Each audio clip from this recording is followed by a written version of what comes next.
I am Director of Business Development at Colorfront.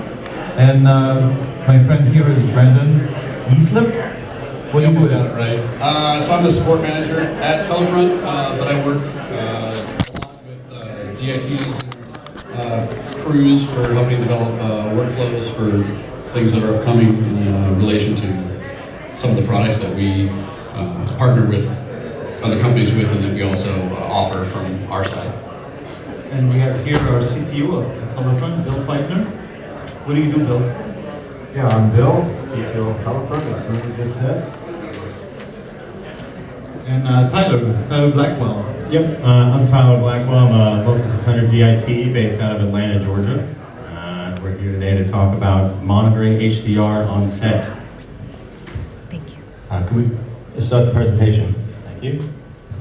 All right, presentation on. Good. Waiting for the switch. Yeah, I was waiting for the switch. There we go. So, like I said, I'm based out of Atlanta. I just came off of a job called Sweet Magnolias. It's going to be a Netflix TV show that comes out next year.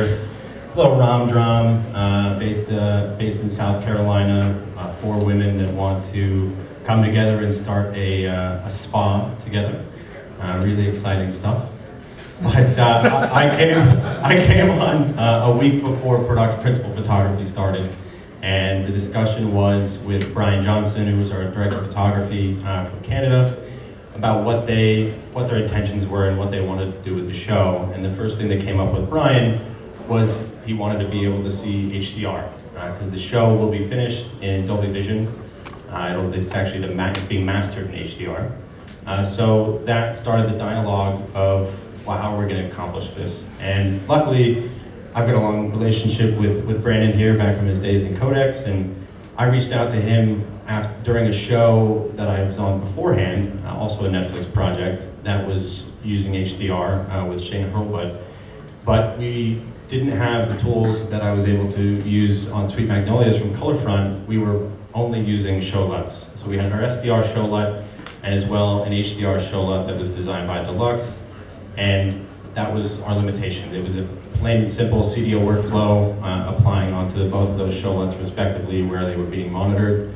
But it didn't really give us what we needed to. So that's where I made the call to Brandon, and he explained to me about this new FSHDR and the HDR analyzer, 2 of their products that they've got out. And quickly, within that week, figured out how we could get that built onto my cart. And Yeah, I think it took about 15 minutes of a conversation, and it was, how fast can I get one? And can you get it to Atlanta so we can actually start prepping, because I start on Monday. And that's kind of how we generally work as things are evolving and changing and moving quickly. As the previous panel mentioned, with monitoring and tool sets and all the things that are changing, that's one of the things that we excel at Colorfront, and in partnership with AJA, which we'll go over during the presentation. So the week went very quickly. I wrapped on the show previously and hopped on to Sweet Magnolias. The FSHDR and the analyzer came in, pulled gear that I didn't need anymore off of my cart, and quickly got it prepped on there. And that immediately went into camera tests. So we talk about prep, where we want to have a lot of time doing an HDR to be able to prep, and unfortunately, sometimes like my situation, we didn't have a lot of time. And the support that I got from Colorfront was amazing to be able to quickly dive into that world and take it to the next step outside of using a show LUT. Can we go to the next slide? Go ahead. So this is the pipeline that we set up for Sweet Magnolias. Again, being it that a week before principal photography, a lot of aspects of the show were already set in stone. That being how post was going to be set up, what cameras we were going to be using, etc. And so to be able to monitor HDR on set became a little bit more of a challenge. And we had to couple both an SDR pipeline with an HDR pipeline. We were monitoring, as you can see here, both the DM240s and the XM311 from Flanders, the 2 for being SDR, as well as the XM311 to monitor HDR. So we were shooting on Sony Venice, and we S-Log3, S-Gambit 3.City to our box I/O, where we were applying the SDR show LUT and doing CDL application, running that through the router, and then bringing that to the FSHDR, and allowing the FSHDR with the Colorfront engine to do a conversion from SDR up to HDR. So on the XM311, we were, because it's Dolby Vision finish, we were doing ST2084, BT28, 2020 for the color gamut, and also had the HDR playback with the AGA Key Pro, and was able to analyze the HDR signal with the HDR analyzer. And what was, kind of thrown out a question, what was the viewing environment for yourself, and then what was everybody downstream from you, besides Bryan and using HDR and SDR simultaneously, what was it downstream from you? So due to budget limitations and HDR coming in so quickly, and with this new technology, it's certainly not cheap. Like we were saying in the last panel, the HDR monitors are going still around $30,000. So it's a big investment to be able to, not only as a DIT, be able to offer that technology to the production, but also it's a stress on budgets that have been used to just kind of the standard operating procedure to be able to afford that. So to answer your question, we were doing HDR and SDR monitoring in the tent, but at Village, it was SDR down from there. And with our pipeline, the editorial pipeline as well was SDR. So the primary reason of being able to monitor HDR on set for Bryan and I was to be able to make sure, because it's a finished master for HDR, we wanted to make sure that we were protecting for that, and there weren't going to be any surprises when it came down to post, which we're now in currently. I'll have some stills to show, but that was the main reason why we were doing the HDR, and it ended up being very helpful. You mentioned when we were just chatting some of the situations of lighting, practical lights and things that were kind of a surprise to you once you saw it in HDR. Maybe elaborate on that a little bit. Yeah, if you want to click over. Maybe. We'll go one more fast, and we'll come back to this. Yeah. So, great example that I know Paul from was talking about, the surprises that we come about with HDR. Specifically, he mentioned Translights. So this is some photos of one of our sets, the restaurant that these ladies frequented in the town of Serenity in the Sweet Magnolias. What is Translight? So Translight is this large printed sheet that you see hanging from the ceiling here. It's basically a large format image. Multiple photos that have been stitched together and printed onto this, some in places translucent material. So we can light from the front if we're doing day scenes, and also light from behind it and allow light to flow through windows and giving that effect of a real environment outside of the set. And that, if it was an SDR show only, it wouldn't have been as much of an issue for us, because your highlights begin to roll off and you're not concerned as much with what's outside of the world. But we quickly found out after we were using the HDR on set that we needed to start figuring out how to properly light for what we were now seeing in detail on the monitor. We click again.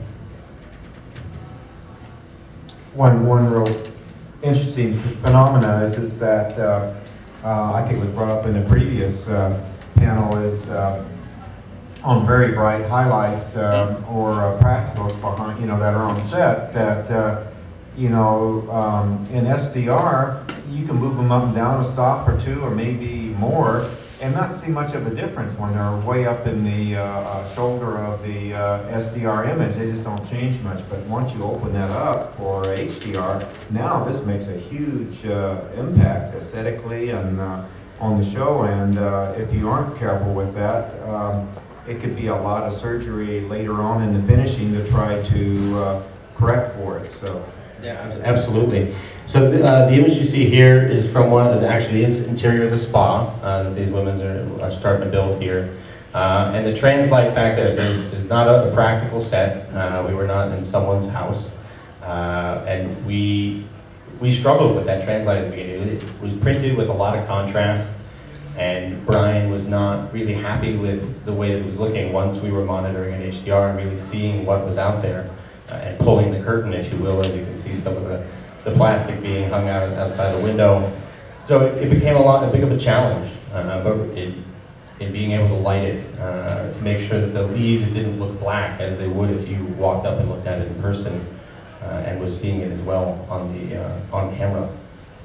And the adjustments you were doing, was it like, besides the lighting adjustments, were there modifications in the camera and the CDLs on top of the show lot? Was there any issue with like the SDR to HDR expansion? Yeah, we certainly did a lot of, not a lot, but we did some tweaks with our CDLs to be able to keep it back within range for the HDR, but it was more of a tool for Bryan to be able to see what was outside that, what the HDR look would be in finish, for him to go and make the lighting tweaks that he needed to do, and also work with the greens department to add in some more realism in front of that flat piece of plastic that is the print of your translate. And we can click through, give us some other examples from that same scene. Click again. And the way that we were able to speak to the Colorfront technology and what was at play is the FSHDR. So back to the pipeline, how we were able to monitor this was using the FSHDR, bringing in the show LUT, and using the Colorfront engine to take our SDR show LUT and up-convert that to HDR. Now, I'm going to let Bill speak to. Yeah, I mean, that's not the most ideal way to go. Normally, we would love to have just the raw log files, but this was already a show in place that this was the workflow. So we did push back a little bit with the show LUT to make sure that it was never clipped or anything. If it had been a not so good show LUT where everything just hard clipped in the top end, then it would not have worked, but this was one that was engineered not to do that, and it worked very well, so you can reconstruct everything, and the FSHDR is particularly well adept at doing that. Typically on a newer workflow, well, then we just come out with the camera as we're showing out here in the lobby, and then just map to SDR and HDR directly, and in fact, with the product, you can have just a single HDR monitor on set, and then without changing the monitor, it will output SDR sitting inside of the HDR, so you're seeing your normal Rec 709 colors and at 100 nits, SDR standard on a, say, 1,000 nit HDR monitor, or you open it up for the full HDR. And then that was something as well, to speak to that was something that we were doing as well. When we were a 2-camera show, but we had some days on the production where we were doing 3 cameras. So being and if we go back to a couple slides, we can show a picture of the cart that I was using. It became a bit of a behemoth. So if you see the cart over here, the top right monitor is the XM311 that I was been talking about, monitoring in HDR, and you've got the 2 DM240s that are on the left for the SDR. So to speak to being able to use the FSHDR to bring it back to SDR, we frequently had to do that, and being able to see all 3 cameras at once, putting one of the cameras up on the HDR monitor and being able to see what it would truly look like in SDR. And both of them matched in line between the 2 each other. Some people have used just a little bit on the FSHDR. It's a 4-channel device. It has 4 HD channels. So you could use it in a mode where you have 4 cameras coming in, and then you can toggle, as Tyler's talking about, between SDR and HDR. Or you can divide it up, for example, with 2 cameras. You could have the 4 quadrants where the left-hand quadrants for camera 1 and 2 are SDR, and the right-hand quadrants are HDR. So any way you want to work, you can configure it, and in fact, you can use it. It's very flexible, where you can have it set up in 4-channel mode, looking at all 4 cameras, or 2 cameras, or just a single camera, full screen, and all of this you can just control from the panel, and makes it very quick for running through all these different previews. A quick question in the sense of how this changed how Bryan worked. Obviously, that was a big thing that you guys worked on together, was Bryan and you working, but as a DP, how did the ability of seeing HDR on set change how he started to look at scenes as the show progressed? because day one, it's like, okay, I've got my lights, I'm doing my thing, and I'm seeing exposures, and et cetera, but did the process, get sped up, not necessarily sped up, but did it get easier as the shoot went on, adjusting for what you were able to see? Yeah. Well, I think again with the fact that we were starting to monitor HDR with only a week of preparation and coming to this very quickly, a lot of us, to speak for myself as well, it's been every single day is a learning lesson when it comes to HDR, because everything is so much different from what we're all used to in seeing SDR on set. And back in the limited prep that we did have, we did a camera test where we shot multiple different scenes, applied various different show LUTs that we could potentially work with. Again, kind of prepping it from the perspective of SDR, doing an SDR show, and not looking at it as much as it should have been, I think, with HDR. Certainly would come to a season 2, we would go back and change that. But we shot those tests, went to Deluxe and did a DI session where we went through the various LUTs, the exposures of the cameras, what have you, and ultimately decided on a show LUT from Deluxe.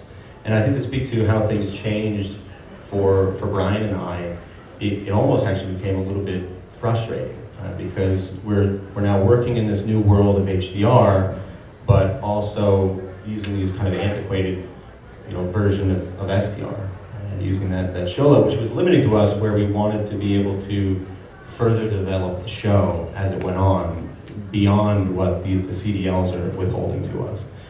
And so you guys were actually able to do kind of what Dave referenced earlier, actually take and do a test and actually take it through the entire pipeline to see where and how that actually gets affected before you made your final show LUT decisions. Correct. Yeah, and it was a big, because it all came up so quickly. We were doing dailies in Atlanta, and post and editorial was out in Vancouver at Encore, where the show actually came out from. So very complicated in terms of communication channels and what have you, making sure that everyone's in the loop of how are we getting this footage from set to Atlanta and then all the way out to Vancouver and ultimately up to content for Netflix. So we quickly pushed that through. We made that decision. We had that day. We were 3 days, I think, away from principal photography, and pumped that through. And that's, the decision had to be made.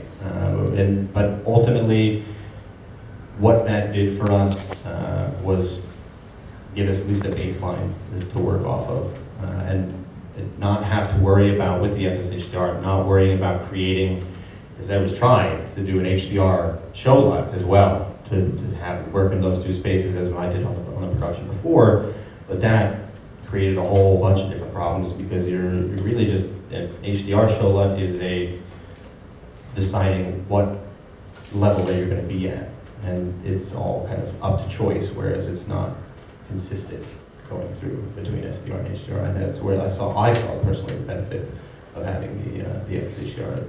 Maybe we should elaborate a little bit on that. I mean, there are a number of workflows, and sometimes it's treated that there's a look or something's developed with oftentimes a LUT just for HDR, and then some other table is developed for SDR, and they're just two different things. And if you were to go down that road, you'd almost want to photograph two different movies. Our attempt is what we call, based on the common master concept, common master workflow, is that we have a show and we have a look, and then how do we map this into these various dynamic ranges? I mean, it's not just a black and white world of SDR and HDR. As we look down the road, there's all different levels in between. So once we come up with the look of the show, and you say this is how we want it to look aesthetically,